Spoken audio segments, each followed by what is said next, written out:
Hello, everyone, and welcome to another episode of Tell Your Story. I'm your host, Todd Nesloni, the Director of Culture and Strategic Leadership at TEPSA. And each episode, I look to bring you a different guest who has encouraged, inspired, or challenged me in one way or another, and bring them on to share some of their story in hopes that it inspires you to share some of yours. I'm thrilled this week to have my friend and former colleague, Kevin Bradford, on with me. Kevin, tell everybody a little bit about who you are. Hi, well, my name is Kevin Bradford, and I have, I guess, been an educator. This is year 28 for me.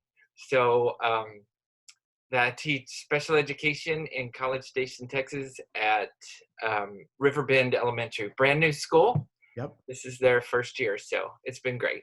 Awesome. Well, Kevin, we always talk about in these episodes people's path to whatever they were doing. When you were growing up, did you know that education was going to be in your career path? Nope, it was not even on the radar. What did you think you were going to do? Well, I started, I think it was fourth grade or fifth grade. We had to write a paper, and I was going to be a lawyer. Yeah. When I started college, I was going to be an accountant. I had 9 different majors. So, Wow. I didn't even know that. yeah, it was pretty, back when I graduated, we didn't have to get out in 4 years, and it took me 6.5. So when did that shift over to education happen? It was my second junior year of college. um, okay, yes. My third time to try to take Calculus 2. Uh-huh. And I knew it was not happening. I made a D the first time. I made a D the second time. And the third time was not going very well either. And I had 2 friends that we studied together. And they kept saying, you need to be an elementary ed major. You need to be elementary ed. And I was like, no, that's for girls. And one day I just thought, it was second week of school. And I went and talked to an advisor and dropped all my classes and changed my major and never looked back. It was the best decision ever. And knowing you personally, I can't ever see you doing any other job other than education, much less lawyer or accountant. That so doesn't make sense to me at all. Well, Kevin, and so you became an educator and you knew that elementary was kind of your wheelhouse right away? I did. And in fact, I think that first semester of majoring in elementary ed, in the classes that I took, it was the highest GPA I'd ever had in any semester. I came from a family where my parents didn't go to college. My dad had a couple of years or a year or two in junior college, but that college was not in my family's background. Right. So I was one of the first. My brother went to college but didn't finish. He did later finish, but so I was kind of winging it on my own. And anyway, so that experience and then finding that path in elementary ed, and those classes were phenomenal. And the support that I had from classmates and the professors was just incredible. So I knew I was in the right spot. And then my first field experience at an elementary school was at Ross Elementary in Bryan, Texas. And the staff and the people there were just amazing. And that experience alone, I think, I knew that I was supposed to be an elementary educator. So, your work now is in exclusively special ed. Did you start in special ed, or was that after the changes and everything? Well, I did 5 years in regular ed, and then during that time, I was getting my master's, and then I did a 9-year stint as an administrator. Yeah, I was a principal, and then I think I knew getting into that was not where I needed to be, but I kind of got not trapped, but that you get used to the salary there, and we had kids at that time at home, and so the money was better, and it's not like I didn't enjoy it. It was good, but it was not where I felt I was most effective. Mm-hmm. And so after 9 years of that, my wife and I decided, probably need to look back at going to the classroom. Right. If it's just best for me. And so looking at that, got back into the classroom. And then when I went to Navasota, I'd always kind of, as an administrator, I was, one of the schools I was at, I was the art facilitator for Mhm. special ed. And I fell in love with trying to do things differently for kids that learn differently, Yeah. and creating programs and arrangements so that they can be better learners and not feel so left out. Yeah. Um, and that's kind of where I think I got the bug for special education. I love that. And then finally, I had an opportunity to become a resource teacher in Navasota, and I've done that for the last 8 years. Well, I want to talk more about that, but I want to go back a little bit to that career shift because, I think when people are moving up the chain in education, sometimes they look at administration as the obvious next step. And then they think, like, once I'm there, I have to stay there or continue moving up. And I know that it's not an easy decision, like you said, to be that administrator and say, I've done this. It wasn't bad, but I really liked being in the classroom more. So I'm going to go back to that because not only are you taking a pay cut to go back in the classroom, um, but I know, did you battle with that kind of perception of, are people going to look at me like I couldn't cut it and that's why I was moving back, or any of that? Or were you just like, you know what? I don't even care. This is where I'm meant to be. That's the path I'm going to go on. I absolutely struggled with all of that. More internally Yeah. because I felt like a failure. Mhm. Even though I had such a great experience, especially in Greenville at the school. I was there for 6 years as a principal, and the staff that I worked with there, they, they still call me, come back, come back. So it wasn't that things were going bad. Yeah. It was just not where I felt I was most useful. Um, and but without those experiences, I don't think I would have looked at special education as an alternative. Yeah. Um, so those experiences, I think, gave me the best opportunity to look at that as an option for me. Well, I never knew you as a self-contained general ed teacher or a administrator. The only experience I have with you is you being in special ed and in resource. And it's so funny because I would have never, like I said earlier, would have guessed that any of those other ones would have been any interest to you at all, because it seems like you've really found that happy place, that place where you can be as wild as you want and the kids you work with don't care. They love it. They eat it up.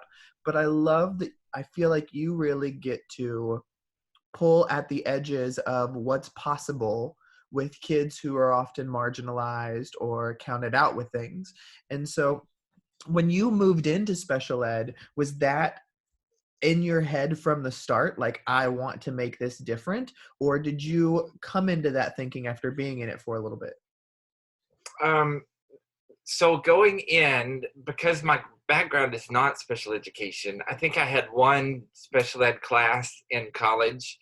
Um, and then when I moved from being an administrator back to the classroom, I went ahead and took the certification test and passed it. And then when I had that opportunity, it was like, oh no, what have I done? Because I don't think I know what I'm doing. Yeah. But I had such an incredible support team in Navasota that helped teach me and help me understand the I guess the administrative part of it, the paperwork and lesson planning, the IEPs and things like that. But for me, it was more about the relationships with the students who have always felt different, or that felt like they've learned different, or felt that they were not the kind of student that your regular student might be. And I think I felt a lot of that growing up. I grew up in a small town. I was probably a little different than most people because I had I was probably not as different as I am now. My personality is a little out there sometimes. Um, but I always felt different. And so I think that experience and those experiences helped me look at kids who might feel that way, who learn differently, and try to help support that. Don't be afraid to say, hey, I do things different, and Yeah. it's okay. Well, I mean, and you've done so many interesting things in the classroom, whether it was opening up a store in your room so your kids could learn how to do math in a real world setting, or even using your own love of Pokemon Go. And that was probably my favorite thing I saw you do, because I love that, like, you were totally getting in there, falling in love with the things they fall in love with, because you are just a kid at heart. And so when you find an app like Pokemon Go, and you're using it all the time, when did that click to try to, because I know in the book Stories from Web, you wrote about doing that. And so when did that even click over from I love doing it, let me figure out how to use it in a lesson? Um, so when Pokemon Go first came out, I think it was 2016. My son had just graduated high school, and we had gone to Houston to do some shopping. And one of his graduation gifts was to go see Wicked. And so we had gone to do that. And that's when we downloaded the app and did a little playing. And then a few weeks later, I think you announced the theme being something about let the adventure begin. Yeah. And there was just a connection of like, okay, adventure. That's kind of what Pokemon Go. You're Uh-huh. being on an adventure, looking for these creatures and things. So I thought, how can I connect that to my classroom? And then I started looking at the app itself and some of the content that, the weight and the height of the Pokemon that you catch, and I thought that's all math. Yeah. And so I just kind of got permission from the district to get accounts for my students, and we would go each Friday and catch a few Pokemon, but then we would come back to the classroom and use that information. We did uh, decimals, addition, subtraction of decimals. We did measurement with them. Most any skill through that year, there was a lesson based on the Pokemon Go app. So I love that so much. That was one of my favorite things, because they fell in love with it. And when you can get kids to do that, it's like they don't even think they're learning anymore. They're just having so much fun playing the game and can't believe their teacher's playing it with them, kind of thing. So that was well, awesome. an interesting thing, of the 13 students that I taught that year and that we used the Pokemon Go app to teach math, every single one of them showed an increase from their previous years on their math scores. That's awesome. See, Every single that one. there you go. There's your data proof that Yeah. it works. Well, Kevin, I know another passion of yours, and I don't know if this is just a recent passion or if it always been, has been your love of books. And that was one of my favorite things to be able to talk about with you, because I know when you would find a book that you loved, you were the best person to talk to, because you're like, oh my gosh, have you read this book, and everything like that. And so has that always been an interest of yours, or was it something you kind of grew into as well? I think I always loved reading. I don't know that I always talked about books. I remember growing up, I had the entire Nancy Drew and Hardy Boys collection. And then stupid me, when I graduated high school, thought I needed money, so I sold them. Oh, And I'm just like, what have I done? yeah. So I think I've always loved that. And I think I inherited that from my mom. She was a huge reader growing up. And so I think she modeled that quite well. Yeah. Um, and then I kind of go through periods. I'll read a whole bunch and then I won't read for Yeah. a few Yeah. months or whatever. But I think I've always enjoyed it, and I really love that whole middle grade Oh, genre, yes. um, because I think the characters in those books are so real to the readers, and I connect well with those, probably because I have a middle school brain. I don't. Yeah, that's Uh, exactly what I was thinking. But Kevin, one of my favorite things, favorite memories from being at Web was you reading the book Fish in a Tree and falling in love with the story by Linda Mullally Hunt. But it didn't stop there. So kind of explain kind of what happened. okay, so this is probably the highlight of my career. I don't know. It was And I just one. gotta tell you, I share this story at every single literacy related presentation that I do. So everybody who's heard me speak about literacy, this is part of it, because I just love this story so much. Well, and I did too, and I probably bore people with it, but after I read that book the first time, and I have to give Kathy French, a former librarian that we worked with in Navasota, I have to give her credit, because without her I don't know, encouragement. It may not have done this, but and then partly you're to blame for this as well, because it all happened through Twitter and social media. Um, but one of the things that we did when we would read a book, we tried to tweet about it, and we'd always try to connect with the author and let them know that we loved their book. And Fish in a Tree was one of those that after I read it, I just, first of all, I cried a lot. And then, um, and then I had to reread it. And then when it was time to tweet about it, I did that. And the author, Linda Mullally Hunt, she responded to it. And I happened to find her on Facebook as well. She had her page there, and so I sent her a friend request, and dadgummit if she didn't respond and accept. And I was like, total fangirl here. I'm not even kidding. It was one of those things that I was like, I can't believe this. And but she was just a normal, regular person, and she would comment on some of my posts on Facebook. And anyway, so we developed this social media friendship. And couple of, I guess it was 2 years after I'd read the book, I was reading it with my fifth grade group in my reading class for special ed. And we were reading through it, and we had just finished the last chapter, and we were talking about how incredible the book was, and how the character who had a learning disability struggled throughout that. And then I hear Haven Wisnowski, our librarian, holler in the hallway. She hollered my name, and I thought that was weird because she's not supposed to be here. She's supposed to be at a conference. And I go to the door, open it up, and who's standing there but Linda Mullally Hunt? And I didn't know what to say. The only thing I could think of saying was, "Oh, snot." And my wife was standing there videoing, and and so she was standing there because she had been at the conference with Ms. Wisnowski, and they had come to my classroom. And I asked her why she came, and she said, I knew if I was going to be in Texas, I had to meet Kevin Bradford. I mean, that comment alone, but I'm ready to teach for another 50 years. So, And it's those cool things, because I think what I always tell people when it comes to social media on that side of the story is that the worst somebody's ever going to say is no or nothing at all. Like, there's no risk when it comes to reaching out just to see if they'll respond. And what you find is that it doesn't matter how successful somebody is or how many followers they have. Most of the time, they're great people who don't mind connecting. And sometimes you can even connect on a different level where you end up meeting in person, and then not only do you meet them, but they know your name, or they come to see you at your school. And I remember that so vividly, because I thought, what a full circle moment for you to find a book that you love, connect with the author on social media, build some sort of friendship enough where she wants to come when she's in Texas to visit the school and see you.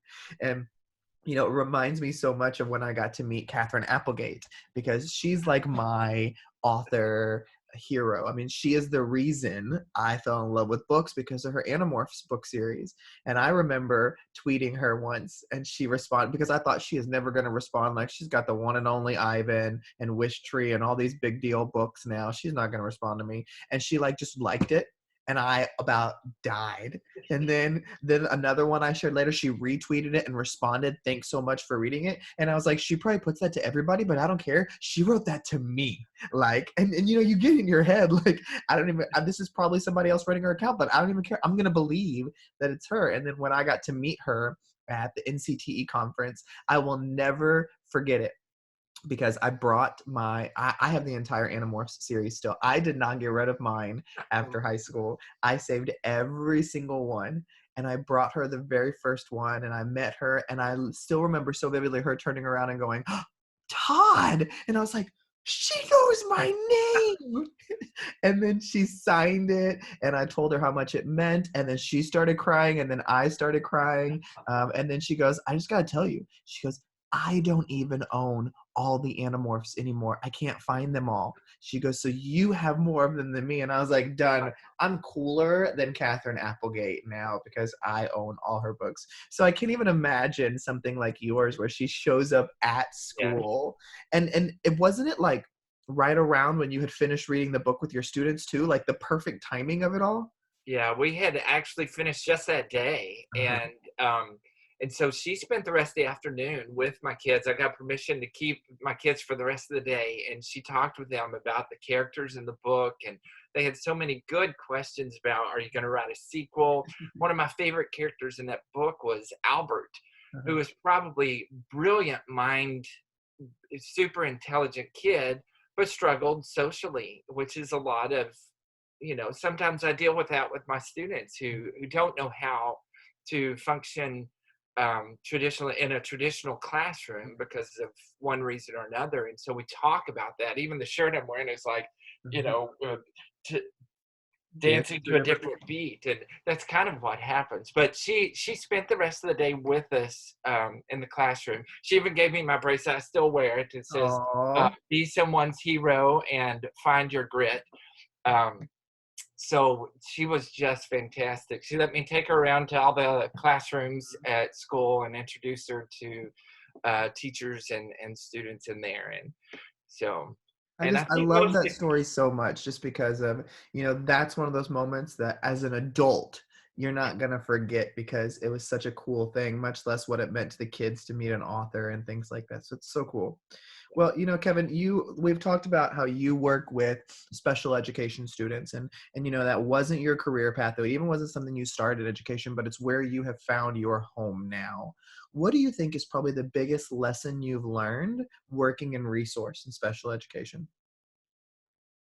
um, for me, Yeah. it's that even though kids learn differently, they still learn, or the product they produce may not be, your traditional product. It may not be the end result that you would get from a typical assignment, but it still doesn't mean it's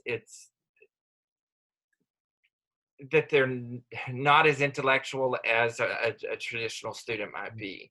They just show it differently. Yeah. Um, and I think in education we get into the whole mindset that everything has to be the same, and I struggle with that a lot because it doesn't have to be the same. Right. Just because one student can't write a complete sentence, he can still speak it. and Yeah. and so that's the one struggle I have that I think is beginning to change with the STAR test that we take in Texas with the writing. We're having to make these kids write these sentences when they can speak it and use technology to do voice to text, which is just as, I don't know, it's or sometimes even better Yeah. than trying to write it. Yeah. I think we try to, sometimes it's we almost stifle their voice because they get wrapped up in, I can't spell it correctly, so I'm not going to do it at all. Yeah. And we miss hearing their voice. So I think that's powerful for people to hear as well, because I think so many educators, once they get in the general ed classroom, they never get experience anywhere else. And I would say that was true for me as well. I mean, I may have sat in ARDS as a teacher, and I had students that were in resource and things like that. But until you are doing that all day with the kids, you don't see the amount of, a lot of them carry a lot of baggage. They carry this, and even if they've never been told the things they believe that I'm not good enough, or I can't do it, so something's wrong with me. And I know you and I would constantly have conversations with kids about just building their self-esteem up. You just do it different. It doesn't mean you do it wrong. You learn differently, so we have to go in here and do things a little different. Or you don't have to write it, you can say it, and it's just as powerful. And sometimes it's better than those general ed kids who are writing it down. And so I think what you said is really powerful, because it also reminds me, I never was a life skills teacher either. And I think every single educator should spend at least 30 minutes in a life skills classroom, just because I think, it may not be the all day teaching position for you, but to get in there and love on those kids with many with severe disabilities, and to be able to see the things they can do and the work they are putting in. I think it's a powerful thing for educators to be reminded of exactly what you said. The kids, not every kid should be forced to do things the same way. And we as adults, we hate that when people make us all do things the same way. So I think it's like, think about what you would like as a student. You wouldn't want everybody to force you to do it this way. We would all be revolting. But I think that's so important. Well, Kevin, one of the things that I've always respected about you is your fearlessness and your creativity and your abashedness about wanting to step outside the box and be different and wear costumes and hats, just like on the wall behind you. Those are all your kind of costumes and hats and stuff. And we never knew what you were going to come dressed as. And even when you see people like that and you see them so owning their voice or their personality, I know there's still a very often times where doubt still creeps in, where that comparison still creeps in. And so for you personally, how do you keep doubt at bay to keep you to stop from doing those things because you're so worried about who you are or what others will think or any of that? Um, okay, so I probably did not start my career being way out there. Although that, I back when I started back in 1990 your business, it was okay, 1991. Um, it- but I wore a tie to school every day, but my tie didn't always match my shirt, and it was intentional because I think even back then I wanted to be a little different. I wanted to stand out just a little bit. Um, but the doubts come in a lot.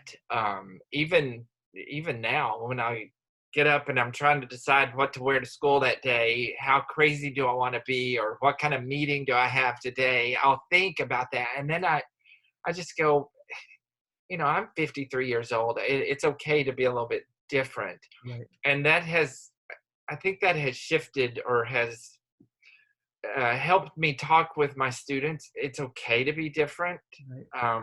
We usually spend the first couple of weeks at school but owning up to what our learning disabilities are. In my class, we don't try to hide it. It's part of who we are. I didn't have a learning disability, but I have lots of character defects and flaws that I have to deal with all the time. And um, even when I read, I talk to the kids, I am not a fast reader.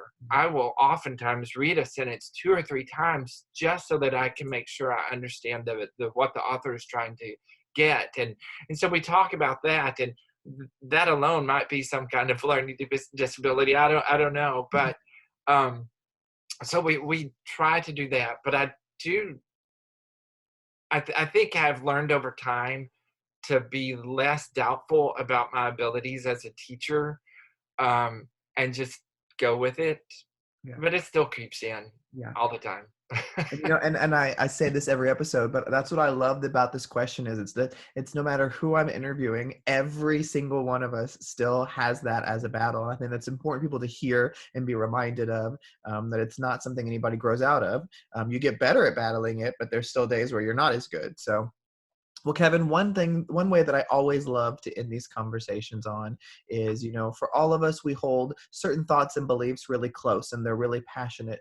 We're really passionate about them. And so if there was one thing that you wish more people knew or understood, what would your one thing be? um, what do I wish more people knew and understood? Um, I think sometimes we get, as educators, we get so wrapped up in doing things the what we consider the right way, the way we've always seen it done, either whether it's I'm going to teach the way my third grade teacher taught me because I loved her, or I'm going to teach this way because that's what the book says.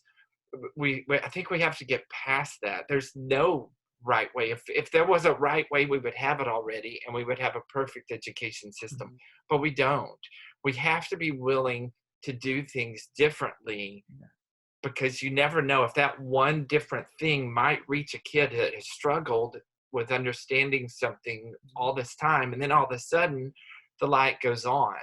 um, I try to do so much in my classroom with either manipulatives or with connecting one skill, teaching one skill to something that it is completely not school related, just to try to help kids make a connection. Oh, that's what that means, or that's how I can do that. Because we get wrapped up. I had to learn that box method of multiplication recently, because I was like, what are y'all doing? And now that I understand what's going on, it's amazing. Yeah. And so even as a 53-year-old man, I can still learn something new, and understand it. So I think that it's okay to do things different would be the thing that, that that I would I love recommend that. to people. No, and that's perfect, and that's the best way to end this episode. Well, Kevin, thank you so much for agreeing to come on. I love the work that you do, and I was so thrilled you agreed to come share some of your stories, so I appreciate it. Thank you. It's been And fun.